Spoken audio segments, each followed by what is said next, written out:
कार्तिक मास का 13वां अध्याय।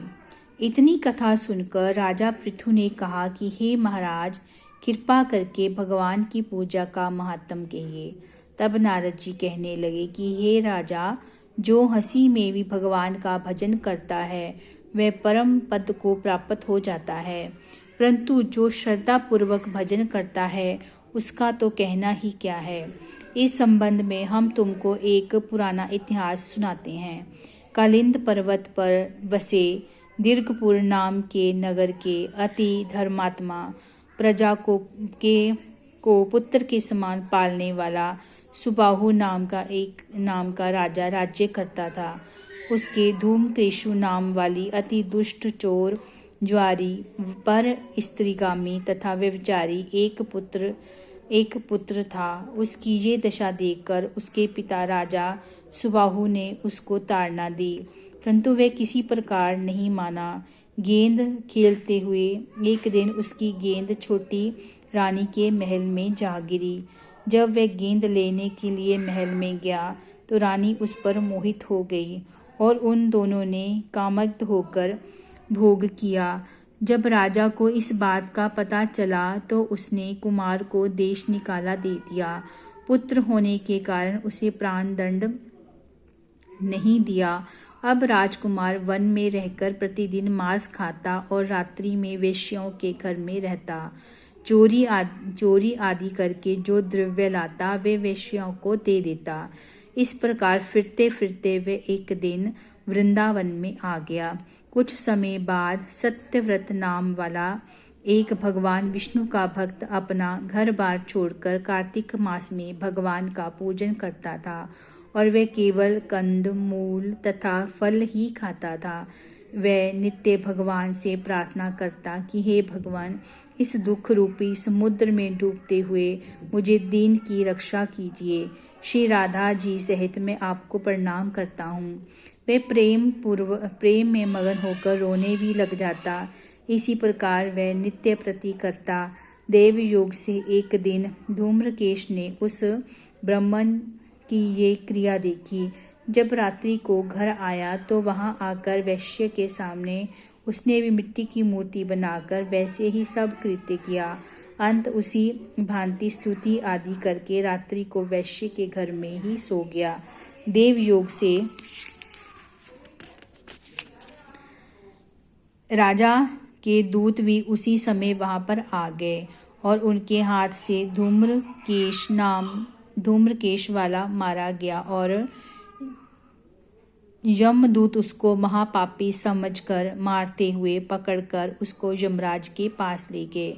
उसको देखते ही यमराज खड़े हो गए तथा उसकी पाद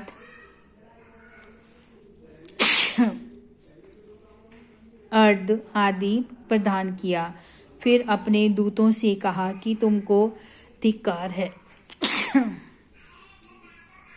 जब तुमने हमारा कहना है कि विष्णु भक्तों को यहाँ पर मत लाओ, फिर धूम्रकेशु को यहाँ पर क्यों लाए? हरिओम हरिओम। उसने चाहे हास्य से ही कार्तिक मास का व्रत वृंदावन धाम में किया, मगर फिर भी वह वैकुंठ में जाने के योग्य है।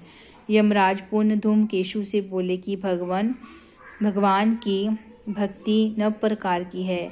उनकी कथा सुनने से, राजा परीक्षित कीर्तन से, शुकदेव स्मरण से, प्रहलाद पाद सेवा से, लक्ष्मी पूजा से, पृथु वंदना से, अक्रूर दास भाव से, सुग्रीव मित्र भाव से, अर्जुन आत्मा निवेदन से, राजा बलि की जिस प्रकार परम पद को प्राप्त हुए हैं, उसी प्रकार तुमने भी चाहे हास्य में ही भगवान की पूजा की, मगर फिर भी तुम स्वर्ग के अधिकारी हो।